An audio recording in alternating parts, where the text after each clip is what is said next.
警察の取調室だった。田原と吉岡、そして犯人がいた。犯人が言った。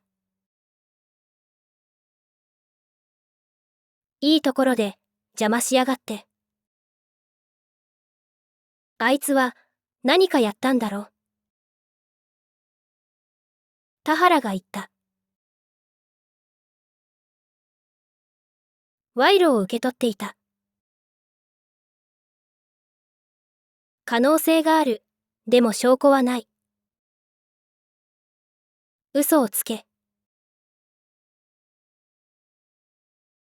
お前たちはもう証拠を握っている。あいつをおとりに使ったことがバレるとまずいんだろ。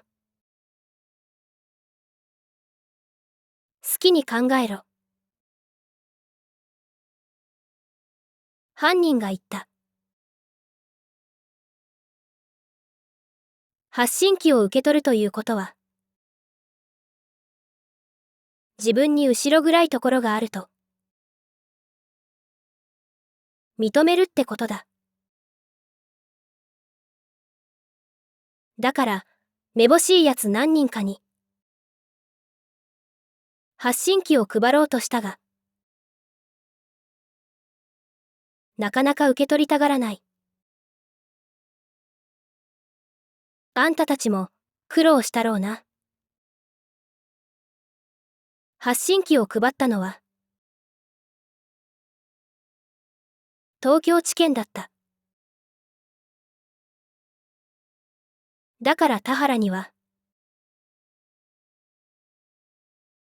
そこのところはわからない。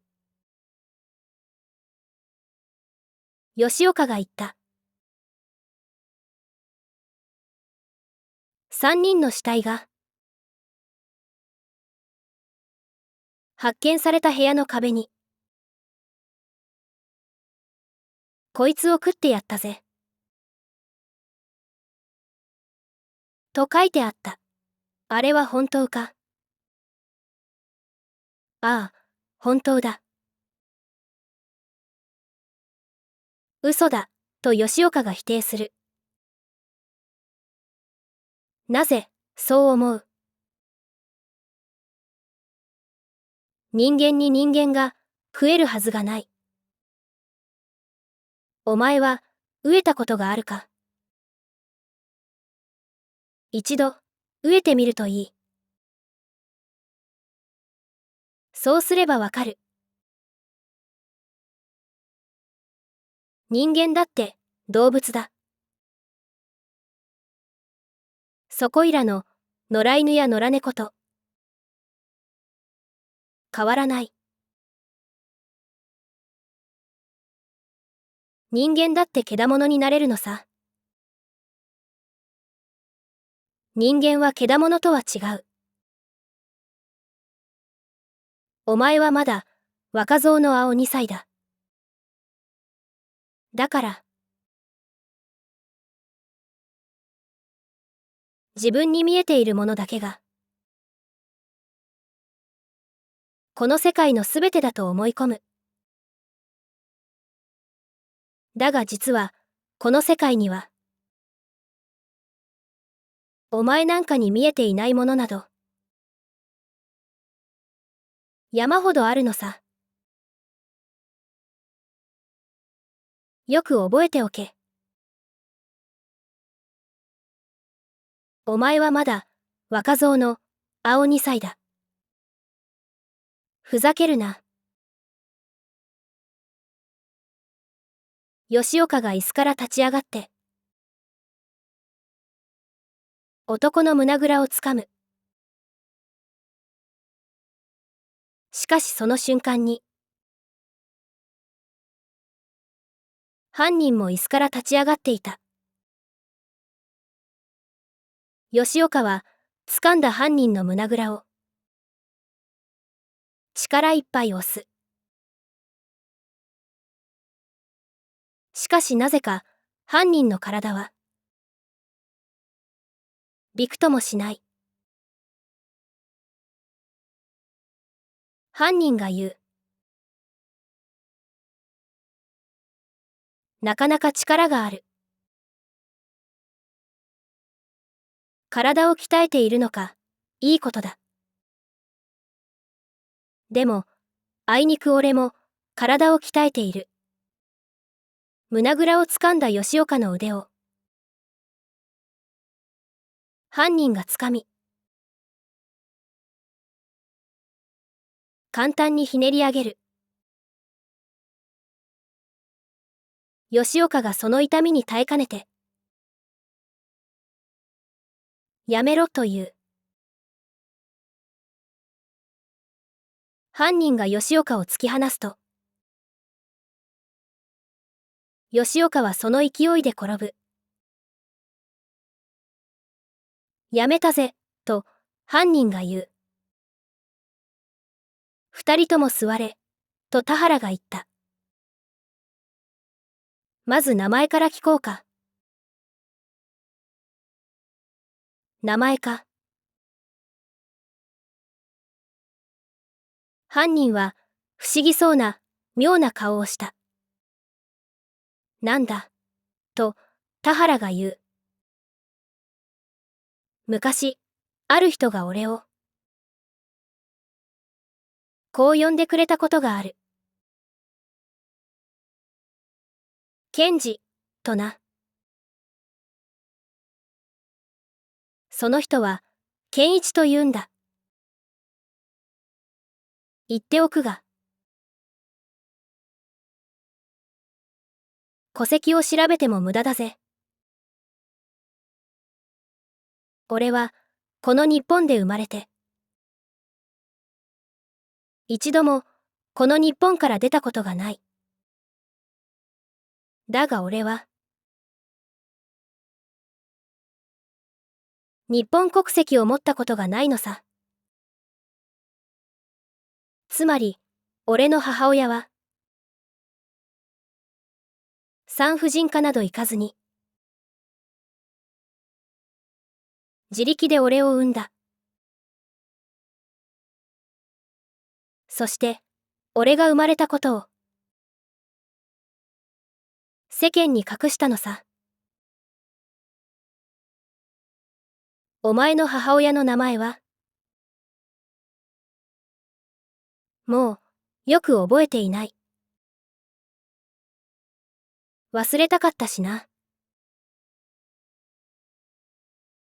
俺の母親は、残酷な女だった。子供だった俺を、殴る蹴るは、当たり前だった。俺はいつも、腹を空かせていた。あんたなんか、生まれてこなければよかったのに。俺はよく、そう言われた。ただ言うだけじゃない。そう言って、泣き叫ぶんだ。ある日、俺の母親が言った。俺には戸籍がない。俺を殺しても、隠してしまえば、誰にもわからない。今思うと、それが、貧しさってもんだった。田原が言う。ナイフを使う男と呼ばれる。殺し屋がいるそうだ。その男が初めて人を殺すのを、目撃されたのは、今から20年も前。その男はまだ、小学生か中学生の少年だったと言われている。その時、その少年は、あるヤクザを殺した。そのヤクザは、喉をナイフで切られていた。喉をナイフで切られると、声帯を損傷し、声を出せなくなる。そしてやがて、窒息死する。誰がいつ殺したのか。周囲の者には、わかりにくい。うまいやり方だ。そして、同じ男らしき殺し屋が、次に現れたのは、その10年後。東京でヤクザ組織の勢力争いが起こった。当時の東京では、巨大な勢力を誇った。山下組と粟田会の抗争だ。山下組は粟田会の幹部の一人を狙うためにナイフを使う男を雇った。しかし粟田会は山下組が殺し屋を雇ったことを突き止めて罠を仕掛けた。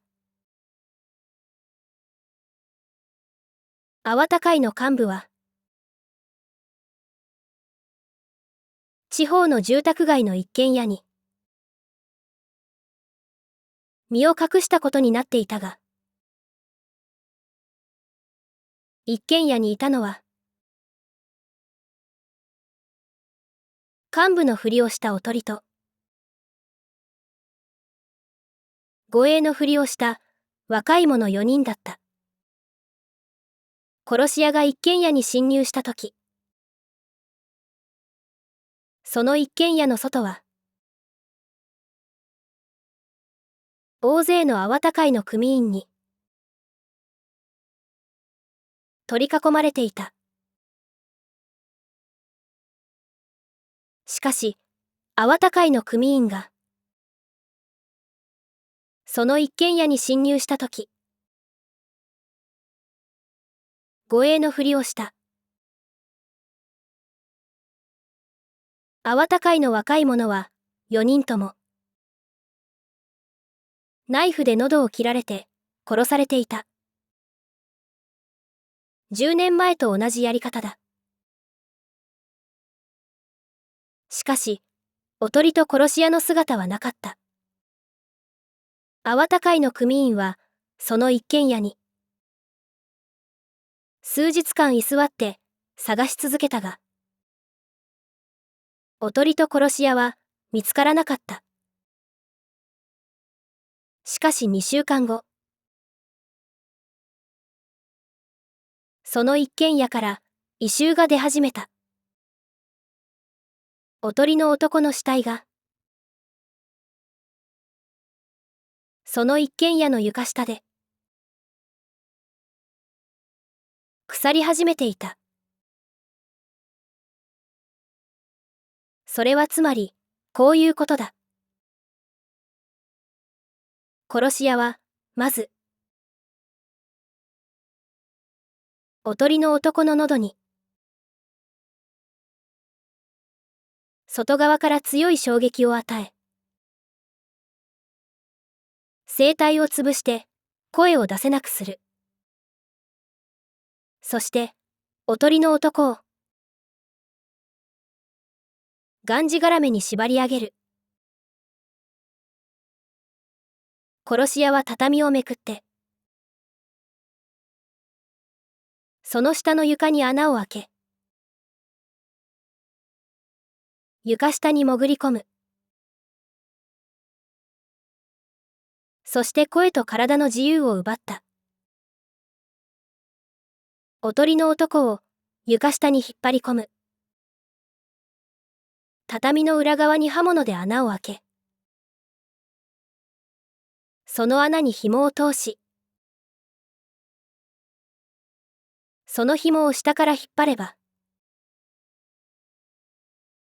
床下から畳の位置を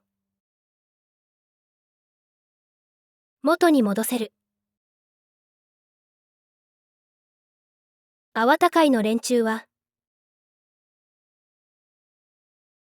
殺し屋は逃げたと思った。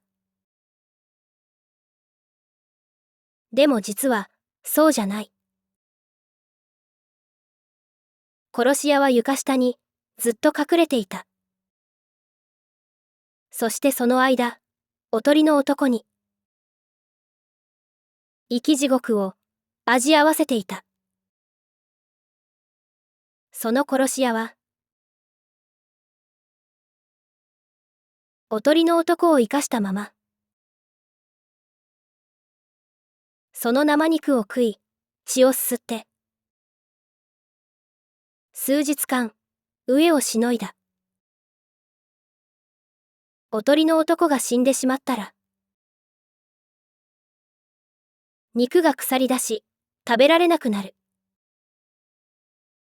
だからおとりの男を何日か生かしておいた。